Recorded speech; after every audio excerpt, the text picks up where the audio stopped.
जयपुर में रानी चिड़िया अपनी सास बुलबुल कबूतरी और पति बंटी कबूतर के साथ रहती थी। बंटी कबूतर शहर की एक कंपनी में काम करता था।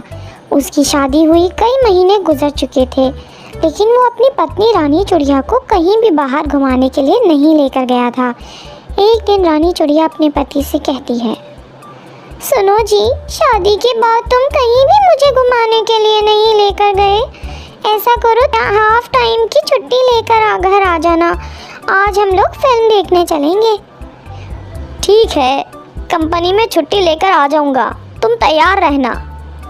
इतना कहकर बंटी कबूतर अपने काम पर चला जाता है। आज वो बहुत खुश था। हाफ टाइम की छुट्टी लेकर वो घर लौट रहा था। गजरा ले लो, गजरा, फूलों का गजरा, सौगंधी गजरा। अरे यहाँ तो सुंदर गजरे मिल रहे हैं।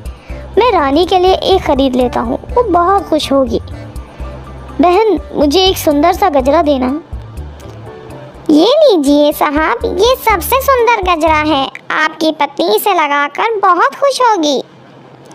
गजरा लेकर जैसे ही बंटी कबूतर मुड़ता है, एक कार उसे कुचल देती है। मौके पर ही बंटी कबूतर की मौत हो जाती है। ये दुखी खबर जैसे ही घर पहुंचती है, वैसे ही बंटी के घर में कोहराम मच जाता है। ये क्या हो गया? अब मैं जी कर क्या करूँगी? मुझे भी उठा ले। तभी उसकी सास बुलबुल कबूतरी वहाँ आती है। मनहूस कलमुही कहीं की, आज तेरे ही कारण मेरे बेटे की मौत हुई है।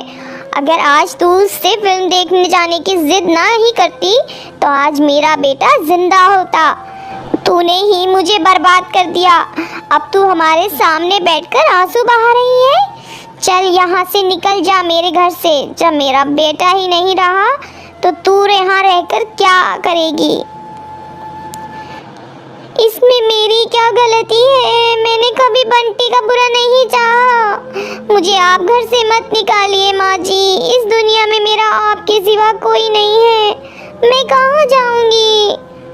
रानी चिड़िया फूट फूट कर रो रही थी। उसे रोता देखकर गौरी कव्वी बुलबुल कबूतरी को समझाने लगी। बुलबुल कबूतरी अपनी बहू के साथ ये क्या कर रही है? उसे तो घर से बाहर निकाल रही है। बेचारी कहाँ जाएगी? ये कहीं भी जाए, मैंने इसका ठेका नहीं ले रखा है। अब मेरा बेटा नहीं रहा तो इसका मुझसे कोई रिश्ता नहीं। बुलबुल कबूतरी किसी कीमत पर रानी चिड़िया को घर में रखने को तैयार नहीं थी। रानी चिड़िया वहाँ से चली जाती है। बहुत देर तक वो इधर उधर भटकती रहती है, फिर थककर एक जगह बैठ जाती है। तभी वो देखती है कि कुछ पक्षी अखबार बेचने के लिए जा रहे हैं। चिड़िया उनके पास जाती है। क्यों बहन, तुम्हें कोई अखबार चाहिए क्या? बोलो, कौन सा अखबार दे दूं? नहीं बहन, मुझे कोई अखबार नहीं चाहिए। मैं इस दुनिया में बेसहारा चिड़िया हूँ और मैं भी तुम्हारी तरह अखबार बेचना चाहती हूँ। क्या तुम मुझे भी अखबार बेचने का काम दे सकती हो? हाँ बहन, क्यों नहीं। कल तुम मेरे साथ चलना, मैं तुम्हें अखबार दे दूँगी, फिर तुम उसे आराम से बेच सकती हो। अगले दिन से रानी चिड़िया अखबार बेचने का काम करने लगती है। वो घर घर जाकर अखबार बांटने लगी। इस तरह कई दिन गुजर गए। एक दिन जब वो अखबार बांट रही थी तो वो देखती है कि बुलबुल कबूतरी भीख मांग रही थी। माँ जी, आप ये क्या कर रही हैं? आप मेरे होते हुए भीख नहीं मांग सकती। मुझे माफ़ कर दे बहू, मैंने तेरे साथ बहुत बुरा किया। तेरे जाने के बाद मुझे अकेला पाकर सेठ चंपकराम ने घर पर कब्जा कर लिया। माँ जी, आज से आप मेरे साथ मेरी घोंसले में रहेंगी। मैं अखबार बेचकर इतना पैसा कमा लेती हूँ कि आपका बोझ मैं उठा सकती हूँ। नहीं बहू, मैं तेरे साथ नहीं चल सकती। मैंने तेरे साथ बहुत अन्याय किया है। अब मैं किस मुंह से तेरे घर... माँ जी, आप पिछली सारी बातों को भुला दीजिए और मेरे साथ चलिए। रानी चिड़िया के बहुत मनाने पर बुलबुल कबूतरी मान जाती है। फिर रानी चिड़िया उससे लेकर अपने घोंसले में आती है और फिर खुशी खुशी रानी चिड़िया अपनी सास के साथ रहने लगती है। टुन्नी अपने माँ बाप की इकलौती बेटी थी। उसके माँ बाप ने उसकी शादी बड़े ही धूमधाम से टुन्नू नाम के कबूतर से की थी। वो एक बहुत बड़ी कंपनी में मुलाजमत करता था। टुनटुनी अपने ससुराल में बहुत खुश थी कि अचानक एक दिन उसे खबर मिलती है कि टुन्नू की एक हादसे में मौत हो चुकी है। बहू, किसका फोन है? अरे कुछ तो बोल बहू। माँ जी, माँ जी सब खत्म हो गया, हम बर्बाद हो गए माँ जी। माँ जी, टुन्नू की तेज तूफान आने के कारण मौत हो गई। बहू, तुझे गलत जानकारी मिली है, कोई तुझसे मजाक कर रहा होगा। ला फोन मैं बात करती हूँ। गौरी अपनी बहू टुनटुनी के हाथ से फ़ोन ले लेती है।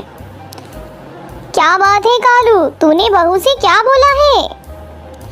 जी, ये बात सच है, टुन्नू की मौत हो चुकी है। ये सुनकर गौरी रोने लगती है। इस तरह समय गुजरने लगता है। एक दिन गौरी से मिलने उसका भाई बबलू आता है। बहना, टुन्नू के बारे में सुनकर बहुत दुख हुआ। टुनटुनी बहू की अभी लंबी ज़िंदगी पड़ी हुई है। टुन्नू तो अब आ नहीं सकता। ऐसा कर, तू बहू की दूसरी शादी कर दे। चाहती तो मैं भी यही हूँ बबलू भैया, लेकिन मैं अभी क्या करूँ? टुनटुनी बहू तो तैयार ही नहीं हो रही है। मैं उससे शादी की बात करती हूँ, रोने लगती है।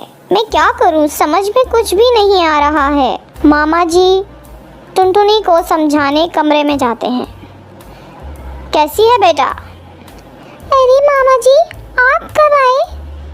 मैं अभी अभी आया हूँ बेटा। मैं अभी आपके लिए फ्रूट कट कर कर लाती हूँ।